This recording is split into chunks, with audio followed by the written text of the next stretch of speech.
불쌍히 여김을 받은 자라는 제목으로 하나님 말씀 선포하도록 하겠습니다. 우리 한국 찬송가 1장이 뭐죠? 제목이 만복의 근원 하나님. 만복의 근원 하나님이에요. 그러니까 우리가 찬송가를 처음에 스타트를 어떻게 시작하냐면 모든 복의 근원이 하나님이다. 소스가 하나님이다. 하나님으로부터 우리 복이 온다. 이렇게 고백을 하죠.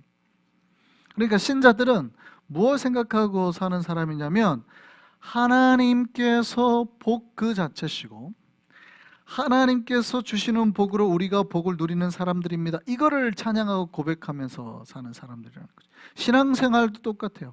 신앙생활도 우리가 하나님을 만나고 신앙생활하는 모든 과정 속에서 그 하나님으로부터 우리에게 복이 온다. 신앙생활 자체가 그 하나님으로부터 복을 받는 삶이요 과정이다라는 거를, 우리에게 그 복이 있기를 소망합니다. 그래서 신앙생활을 할 때 신앙생활이 즐거우시려면 하나님이 우리에게 주시는 복이 자꾸 경험이 돼야 됩니다. 할렐루야. 그러니까 이게 신앙생활하면서 자꾸 헌금만 하는 것 같지, 돈만 나가는 것 같지, 뭔가 지금 복이 안 오는 것 같다 이러면 시험 들어요. 시험 든다고요. 그러니까 내가 하나님 앞에 나아올수록, 하나님을 만날수록 나에게 복이 온다라는 것을 자꾸 내가 체험을 해야 신앙생활이 재미있어요. 그게 어떤 복이냐는 우리가 이제 좀 다양하게 봐야 돼요. 영적인 복이나 삶의 복이나. 그런데 하나님께서 그 복을 주신다는 거예요. 그 복이 우리에게 있기를 소망합니다. 그래서 여러 가지 복이 있는데 오늘은 특별히 치유와 회복에 대해서 우리가 살펴보려고 합니다. 신앙생활에 신앙이라는 우리가 가졌을 때, 신앙을 소유하게 됐을 때 신앙의 가장 큰 의미가 뭐냐면 우리가 죄를 범해서 하나님하고 멀어졌죠. 하나님하고 분리가 됐단 말이에요. 그 복으로부터 떨어져 나간 거예요. 그 복 못 받는 인생이 됐어요. 하나님의 백성이 마귀의 백성이 됐죠.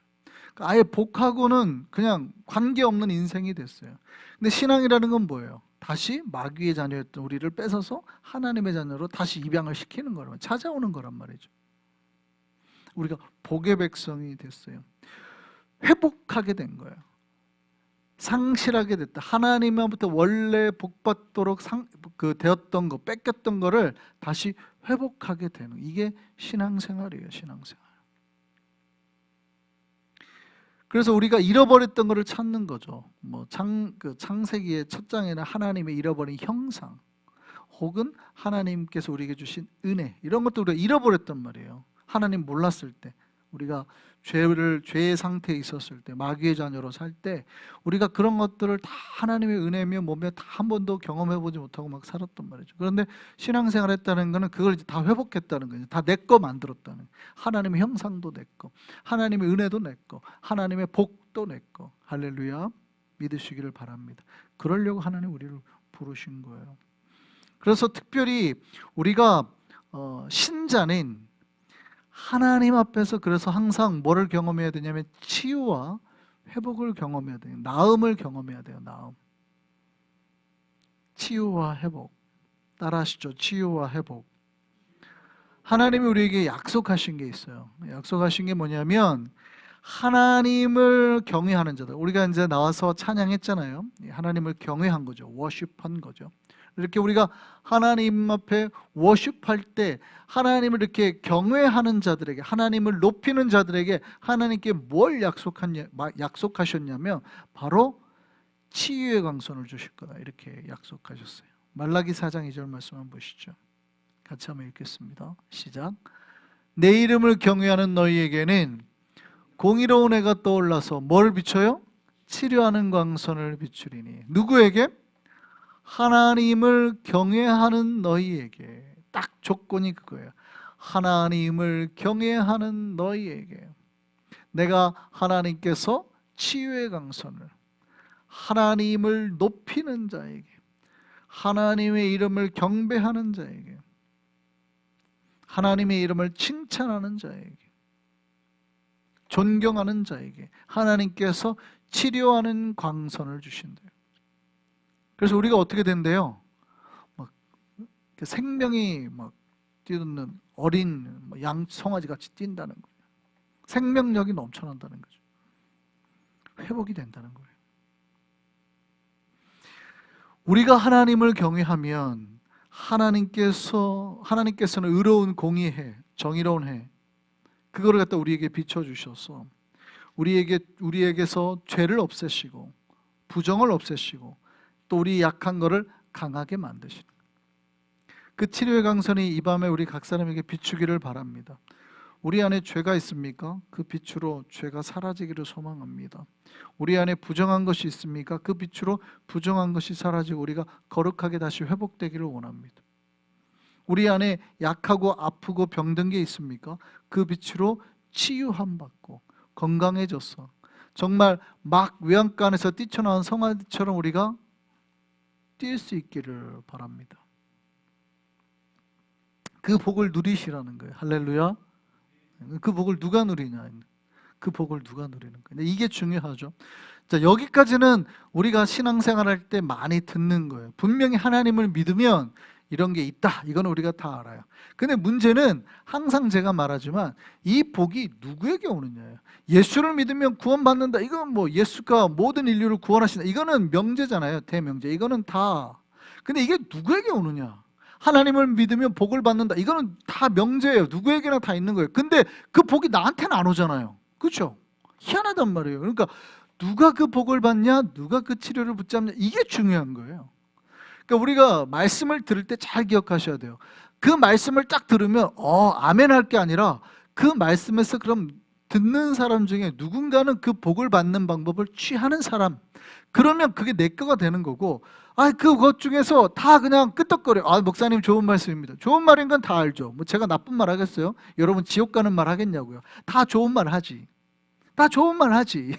근데 문제는 그다음부터는 성도들의 몫이에요.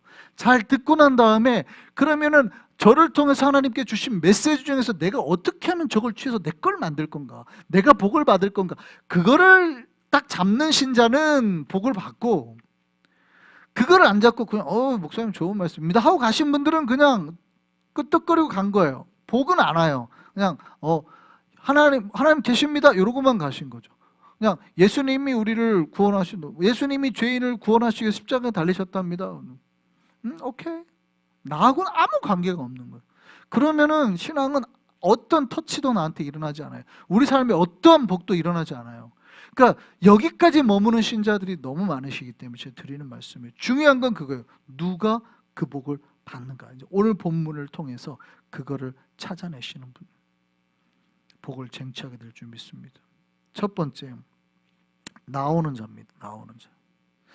예수께서 이 땅에 오셔서 하셨던 치유 사역 중에서 70%가 치유 사역이었습니다. 예수님께서 이 땅에 오셔서, 놀랍게도 예수님이 말씀 사역을 많이 하셨을 거라고 생각하지만 당시에는 병자들이 워낙 많으셨기 때문에 우선 치유 사역을 대부분 위주로 다 하셨어요. 그리고 그들을 다 모아놓고 이제 말씀 사역을, 산상수훈, 평지수훈 이런 걸 하셨죠. 산상수훈은 뭐예요? 티칭 하셨는데 어디에서요? On the hill, 그냥 언덕 위에서. 우리가 이제 유대사에는 산이 높지 않으니까 힐만 있어도 그냥 마운틴이라고 표현하는 경우가 있기 때문에 약간 둔덕 같은데요. 한국식으로 따지면 물론 시내 산은 높지만 그래서 어쨌든 산 위에서 하신 가르침이기 때문에 산상수훈이라고 그러고, 누가복음을 보면 어디에서요? Teaching on field에서 가르쳤기 때문에 보통 평지수훈 이렇게 한국말로 하죠. 그렇게 하는 거예요. 그래서 우리가 예수님께서 사람들을 다 이렇게 치유하고 회복하고 나오셔서 말씀하셨어요. 예수님 사역의 70%가 치유 사역이셨어요. 그런데 그들 중에 치유함을 받은 사람들의 특징이 있죠. 예수님 앞에 치유함 받은 사람의 특징이 있어요. 어떤 사람들이에요? 다 대부분이 예수님 앞에 나온 사람들. 자기의 약함을 알고 자기의 병듦을 알고 주님 앞에 나아간 사람들은 치유함을 경험했습니다. 물론 스스로 못 움직인 사람도 있죠. 너무 아파가지고 스스로 못 움직인 사람도 있어요. 예를 들어서 뭐 베데스다 엠못에 38년 된 병자 뭐 이런 사람들은 아예 못 움직인 경우도 있고, 중풍병자 같은 경우도 그런 경우죠. 아예 본인 스스로가 못 움직이는 경우도 있고, 지금 병에 걸려 각 죽어갈 것 같아가지고 못 나온 사람도 있어요. 그런데 어떻게 해요? 어쨌든 간에 그들이 예수님을 만났죠. 예수님 만났습니다. 중풍병자는 친구들이 어떻게 해요? 아예 예수님 만나게 하려고 지붕에 올라가지고 천장을 뜯어낸단 말이죠. 천장을 뜯어내가지고 한참 가르치며 사역하고 있는 중간에 줄을 매달려가지고 친구를 내려 보낸단 말이죠. 제발 좀 예수님 얘 좀 고쳐주시죠. 혹은 죽어가는 사람들이 집에서 보내가지고 내 딸이 병들었습니다. 고쳐주십시오. 아버지가 와가지고 회당장에 와가지고 이렇게 딸이 거의 죽어가니까 그러니까 오죠 누군가가. 주님 앞에 나오는 사람, 주님을 만나는 사람이 치유함을 받았다는 겁니다. 물론 이렇게 특별한 경우 빼고는 대부분의 사람들은 직접 예수님 앞에 나아간 자들입니다. 오늘 본문에도 나병 환자, 한센시병이라고 하는 게 맞지만 어쨌든 한센시라는 그 한센이라는 단어 자체가 근래 말이니까 옛날에는 이제 문둥병이라고 돼 있는데 어쨌든 우리가 나병이라고 했을 때 그 나병 환자가 예수님 앞에 나아갔습니다. 기억하셔야 돼요. 주님 앞에 나아가는 사람이 치유를 받습니다. 할렐루야. 기억하시기를 소망합니다. 기억하시기를. 많은 신자들이 마음이 병들고 몸이 병들었는데 주님 앞에 나아가지 않습니다. 현대 신자들이. 오늘날의 신자 중에서 자기 마음이 아프고 병이 들어요. 현대인들의 정말 뭐 90%가 정신병이 있다 그래요. 작든 크든 있다 그래요. 그러면 주님 앞에 나와야 되잖아요. 기도하러. 나와요, 안 나와요? 안 나와요. 또 주님 앞에 자기의 아픔을 말해요, 안 해요? 안 해요. 왜요? 자존심이 상해가지고. 놀랍게도 누가 사람들 앞에서 통성으로 기도하래요? 그렇게 안 해도 되잖아요. 사람들 안 들리게 하면 돼요. 그럼 하나님 앞에만 기도하면 되는데 하나님 앞에도 그걸 안 해요. 물론 몰라서 그런 경우도 있죠. 근데 자기가 마음이 요즘에 너무 힘들고 막 스트레스 받고, 스트레스도 하나의 정신의 일종이니까 스트레스 받고 죽을 것 같아요. 막 그래도 뭐 안 해요? 하나님 앞에 안 나오고 기도를 안 해요. 기억하셔야 돼요. 여러분, 아프면 주님 앞에 나와서 기도를 해야, 주님 앞에 기도하고 요청을 해야 낫습니다. 요청 안 하면 어떻게 돼요? 그냥 아프다가 가는 거예요. 놀랍게도 아프다가 고통받다가 그냥 가시는 거예요. 잘 보셔야 돼요. 오늘 본문을 잘 살피셔야 돼요. 누가 치유함을 받았어요? 예, 병든 자가 주님 앞에 나와. 오늘 본문에 보면 정확하게 그가 나왔다라고 되어 있어요. 나왔다. 주님을 만났다라는 표현입니다. 주님 앞에 나오는 사람이 치유함을 받게 됨을 믿으시기를 바랍니다. 두 번째는 나와도 그냥 나오면 안 돼요. 예수님 앞에 나오는 사람들이 많았습니다. 정말 많았습니다. 이렇게 병든 사람도 있었고 약한 사람도 있었지만 그 사람들 중에서 어떤 사람들은 예수님하고 싸우려고 나온 사람도 있죠. 바리새인들이나 사두개인들이나 혹은 악의를 가지고 예수님을 죽이거나 잡으려고 나온 사람도 있죠. 그런 사람들에게 치유가 일어났어요? 안 일어났어요? 아니, 놀랍게도 예수님을 만났지만 안 일어났어요.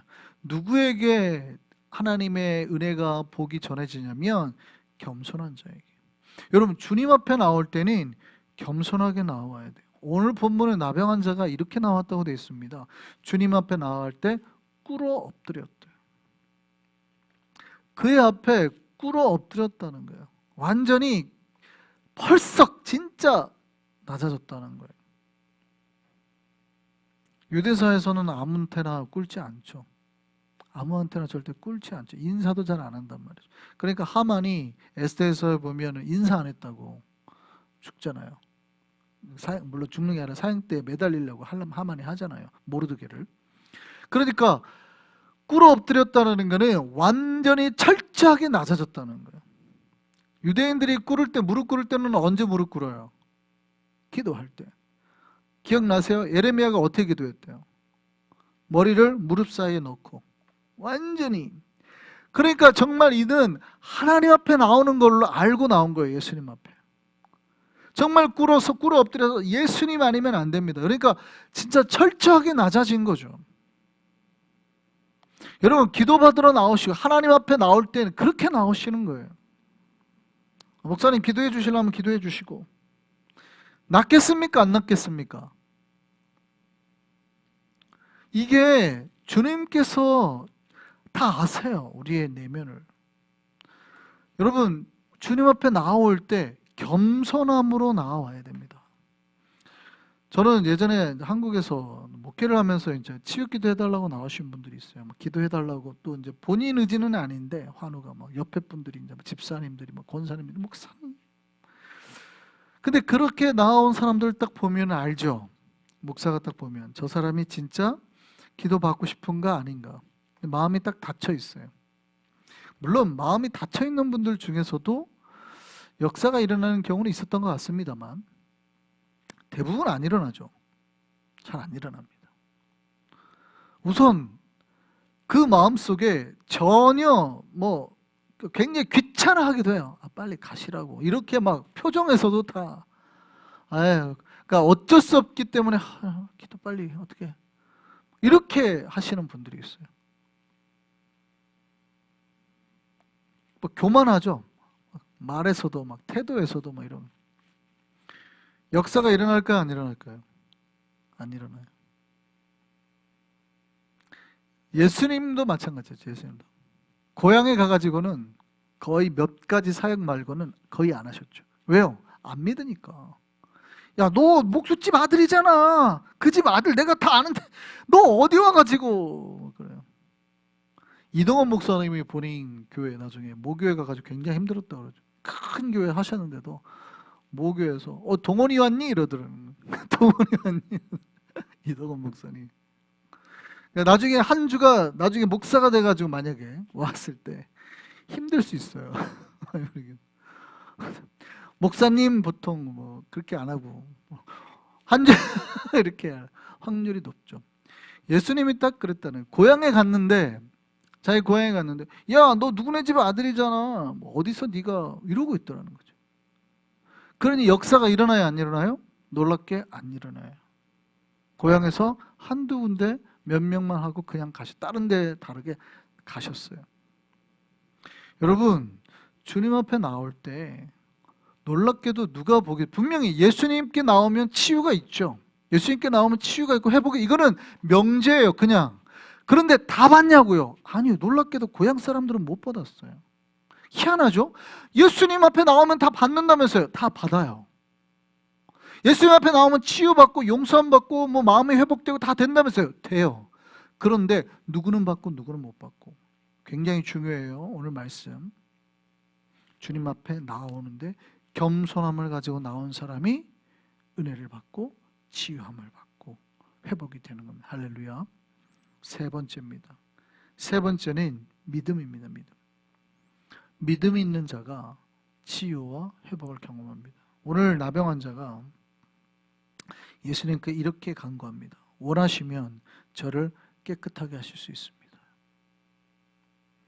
나병 환자는 예수님의 능력을 믿어 의심하지 않았죠. 하실 수 있습니다. 문제는 당신께서 나에게 그거를 주시기를 원하시는지 안 하는지 그걸 내가 모르겠습니다. 원하신다면 낫습니다. 제발 내 병을 고쳐 주십시오. 뭐 했다고요? 이 사람은 이미 믿었어요. 뭐 했어요? 이미 믿었어요. 믿음을 가지고 나와왔어요. 믿음을 가지고. 제가 이렇게 한국에서도 이렇게 기도를 하고 특히 뭐 치유기도 같은 것도 많이 했을 때 확실히 치유와 능력이 나타나시는 분들은 철저하게 신뢰하시는 분들. 희한해요. 제가 옛날에 어머니한테 말씀드린 적 있잖아요. 그러니까 제가 기도를 했는데 이제 이렇게 안수 기도를 했는데 굉장히 손이 막 뜨거워요. 너무 뜨거워. 뭔가 나간 것 같은 느낌. 물어봤어요. 소그룹 인도하다가 뭐 바뀐 거 못 느끼시겠냐고. 다 뭐 모르겠는데요? 뭐 이러는 다 모르겠는데요, 목사님? 잘 모르겠는데. 그래요? 잘 모르시겠어요? 잘 분명히 저는 나간 것 같아요. 근데 잘 모르겠대요. 그래요? 갸웃해가지고 며칠 뒤, 그 다음에 바로 그 다음 주 수요일 날 제가 약간 감기가 걸려가지고 너무 컨디션이 안 좋았어요. 막 두통이 와가지고 뭐 어떻게 할 줄 모르겠는 거예요. 그래서 제가 그때 그 교회에서 찬양 인도를 하는데 정말 예배가 어떻게 지나가는지를 모르겠어요. 너무 아파가지고. 그러니까 막 몽롱한 상태로 막 이렇게 수요기도가 맞춰졌어요. 근데 끝나고 정리를 하는데 집사님 한 분이 오셔가지고 자기 지금 너무 머리가 아프고 힘들다고 목사님 기도해 달라는 거예요. 내가 속으로 어떻게 했겠어요? 아이고 내가 죽겠는데 무슨. 당연히 내가 죽겠는데 무슨. 근데 집사님이 해달라는데 어떻게 안 해줘요? 그래서 기도를 했죠. 근데 예배당이 2층이에요. 내려갔어요. 내려가자마자 전화가 왔어요. 목사님 바로 나왔어요. 제가 그때 깜짝 놀랐어요. 깜짝. 자 보세요. 며칠 전에 구역 예배 드렸을 때는 내 컨디션이 최고였죠. 완전 내가 뭐 나간 것 같단 말이죠. 나한테서. 근데 나갔어요? 안 나갔어요? 아니었어요. 그런데 내가 완전히 지금 내 몸 상태는 최악이었죠. 근데 하나님이 쓰시고자 하면 나가는 거죠. 여러분 조심해야 돼요. 기도하는 사람이 자기 능력으로 뭔가를 한다고 생각하면 안 돼요. 중요한 거는 받는 사람이 뭘로 받아야 돼요? 믿음으로 받으면. 정해졌잖아요. 하나님께서 이미 고쳐주겠다고 정해놨잖아요. 그러면 놀랍게도 기도하는 자의 역사가 아니라 이미 하나님은 정해놓은 거고 그거는 저를 통해서 쓸 뿐이고 누가 중요해요? 받는 사람이 내가 저분한테 기도를 받으면 나을 거라는 생각을 가지니까 나아버린단 말이죠. 내 컨디션과 관계가 없어요. 내가 아프고 죽을 것 같고 관계가 없어요. 조영기 목사님이 항상 하는 말이 그러잖아요. 여러분 조영기 목사님이 치유사역 잘하셨다 그러잖아요. 근데 조영기 목사님 항상 뭐라고 그러냐면 자기는 병에 걸려 죽을 것 같다는 거예요. 평생. 막 집회 나오면 막 사람들 낫고 할 때 자기는 나오기 전에 맨날 그런다 그러잖아요. 하나님 제발 나부터 좀 고쳐달라고. 벌벌벌 떨고 나왔다 그러잖아요. 나부터 좀 고쳐달라고. 아니, 저 사람들은 다 고쳐줘. 왜 나만 안 고쳐주냐고 맨날 이러고 나오셨다잖아요. 놀랍게도 그 사람의 상태에 상관없이 믿으면 하나님께서 역사하시는 거예요. 할렐루야. 중요한 거예요. 믿음이에요. 나병 환자가 원하시면 저를 깨끗하게 하실 수 있습니다.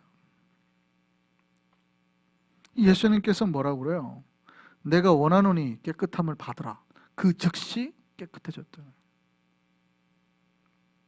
할렐루야. 우리를 구원하신 구원자 예수님은 우리를 사랑하시는 분임을 믿으시기를 바랍니다. 그러니까 우리를 치유하고 회복시키고 싶어 하세요.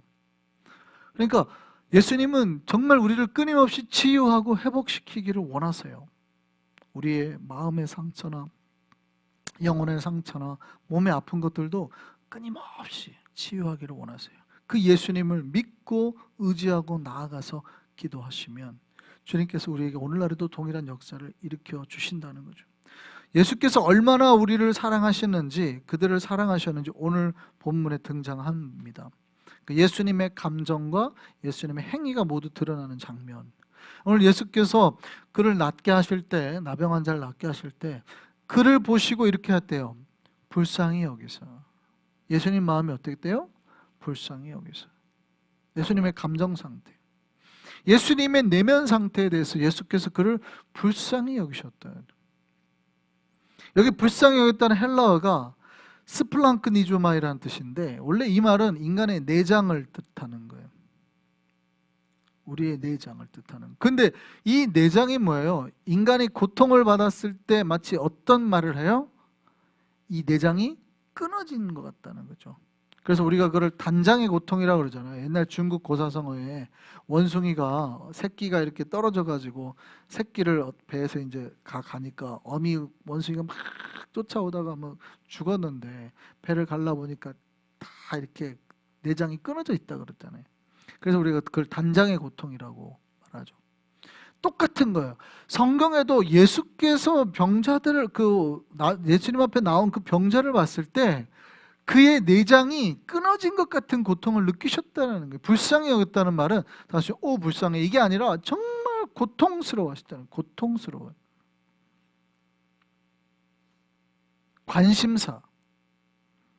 오늘 오후에 한주가 갑자기 저한테 급히 전화가 왔습니다. 보통 전화를 잘 안 하는데 우리 집 애들이 보통 관심이 별로 없어가지고 일주일이 지나도 별로 뭐 전화하는 놈들이 별로 없는데 갑자기 전화 오면은 놀래가지고 전화를 받아요. 무슨 일이야? 바우니 파크에 있다는 거예요. 왜 근데 왜?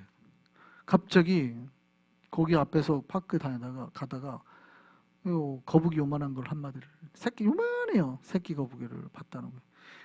저는 이제 보통 야생동물 이런 걸 별로 좋아하지 않습니다. 야 그럼 빨리 그 연못에 줘야지 뭐 알고 있을 때 이미 연못에 지금 물이 다 말라가지고 거북이가 하나도 없어요. 다 치워버려 지금 공사하느라고. 근데 걔 어떻게 나왔다니? 연못에 있어? 아니래요. 그냥 공원에 있는 거. 그러니까 제가 걱정하는 거죠. 얘를 그냥 두면 죽을 것 같은데 얘는 그거죠. 우리 교회에 지금 거북이가 있으니 갖다 놓자 이 얘기예요. 그래서 제가 그냥 잠깐 기다려 해갖고 빨리 급히 갔죠. 차로 가서 어쨌든 거북이를 막 손으로 잡고 있어요. 거북이 막 기생충이 있는데 거기 손을 만지면 안 되는데 제가 받아서 빨리 손 씻으러 하고 왔죠. 문제는 그 다음에 갑자기 또 연락이 오는 거예요. 잘 넣는지 자기한테 사진을 찍어서 보내라는 거죠. 그죠?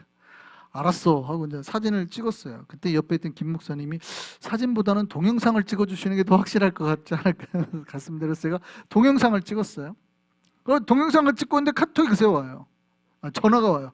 아니 아빠 왜 안 보내냐고. 기다리라고. 지금 영상으로 보낼게요. 무슨 마음인지 아시겠죠?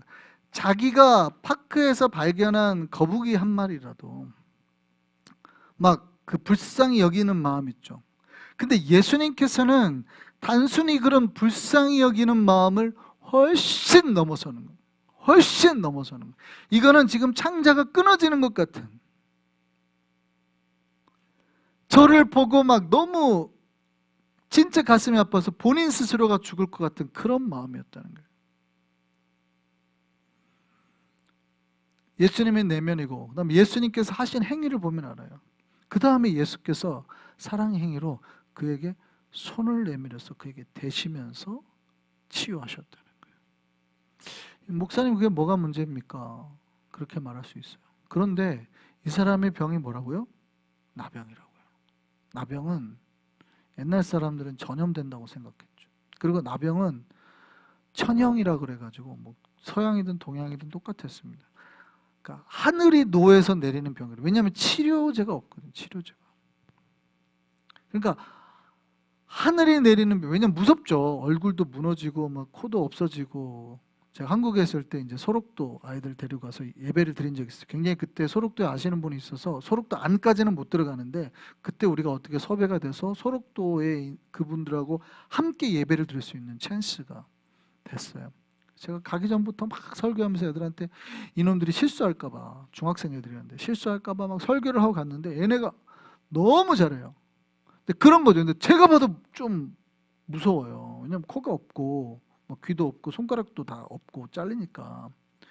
그러니까 제가 봐도 무서운데 얘네들은 와, 저는 얘네들이 실수할까봐 막 보고 무서워하거나 막 손가락질하고 이럴까봐 막 조마조마해가지고 막 한 놈이라도 사고 치면 어떡하지 막 이렇게 할까봐 막 갔는데 애들이 많으니까 몇십 명이니까요. 애들을 카테르고 그놈들을 다 버스에 태워가지고 갔는데 너무 잘하는 거야. 예배 드리고 찬성하고 아무렇지 않게 그분들과 식사하고 같이.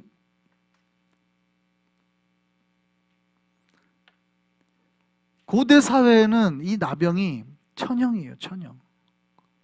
예수님 그 구약에서는 이 나병 환자들은 공동체 바깥으로 쫓아내서 따로 살아야 됩니다. 들어오면 안 돼요. 왜냐하면 그들은 부정 환자예요. 만지면 부정해지는 거예요. 공동체를 지키기 위한 수단이었단 말이죠. 그런데 예수께서 그를 고치시는데 어떻게 해요?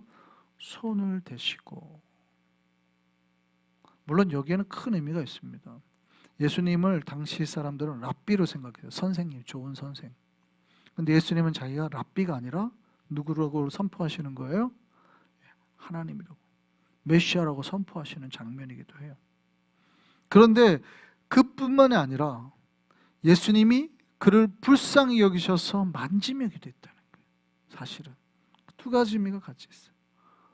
불쌍히 여기셔서 만지면서 기도했다.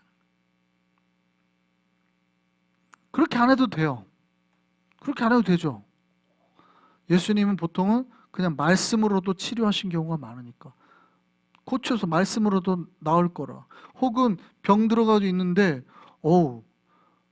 그냥 저희는 오라고 하시면은 다 됩니다 했더니 그냥 가는 도장에 나았고, 그냥 말씀으로도 다 치유가 돼요. 근데 예수께서 그들을 불쌍히 여기셔서 만지시면서 기도해 주셨다는 거예요.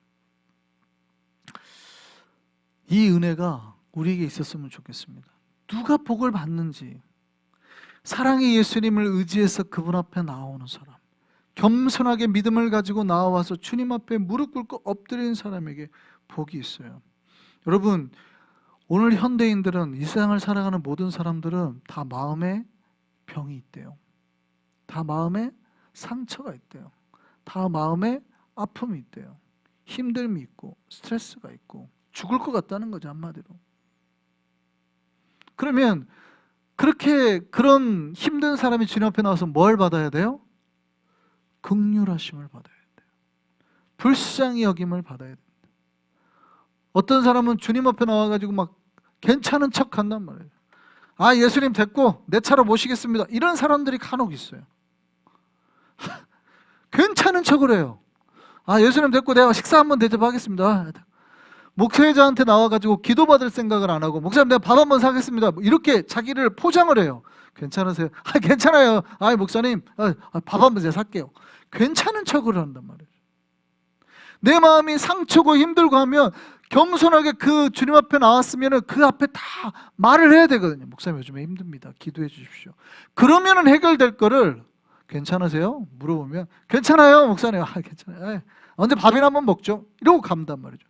그럼 역사가 일어나요, 안 일어나요? 안 일어나죠. 아무런 역사가 일어나지 않아요. 누가 복이 있냐면 주님 앞에 나와서 긍휼하심을 받는 사람이 복이 있는 거예요. 예수께서 산상수훈에 뭐라고 말씀하세요? 누가 복이 있다고 말씀하세요? 산상수훈에 긍휼히 여김을 받는 자가 복이 있다는 거예요. 불쌍히 여김을 받은 자가 복이 있다는, 주님 보시기에. 근데 우리는 괜찮은 척을 하죠. 현대인들의 대부분이 정신병 가운데, 스트레스 가운데 막 지쳐가고 있는데 괜찮은 척을 한단 말이에요. 괜찮은 척. 다 자기는 포장하고 살아요. 다 괜찮은 척. 주님 앞에 나와서 우리가 정말 겸손히 낮아지기를 소망합니다. 그리고 주님 앞에 긍휼하심을 구하세요. 하나님, 내가 너무 힘듭니다. 하나님 도와주십시오. 예수님, 나를 만나주시고 나를 만져주십시오. 내 병이 고침받게 하여 주십시오. 그렇게 주님 앞에 내 삶을 주께 아뢰면서 나아가면 주님께서 우리를 치유하시고 회복시켜 주실 줄 믿습니다. 주님 앞에 나와서 기도하세요. 쉬지 않고 기도하셔야 돼요. 힘든데 왜 힘들어하고 계시냐고요. 힘든데 왜 그 자리에서 힘들어하고 계시냐고요. 나아오시라고요. 주님 앞에 나아오셔서 기도하시고 요구하세요. 기도하면 주님의 긍휼함을 받게 될 것이고 치유와 회복을 경험하게 될 줄 믿습니다. 주님의 은혜로 온전한 치유와 회복을 경험할 수 있는 우리가 되기를 소망합니다.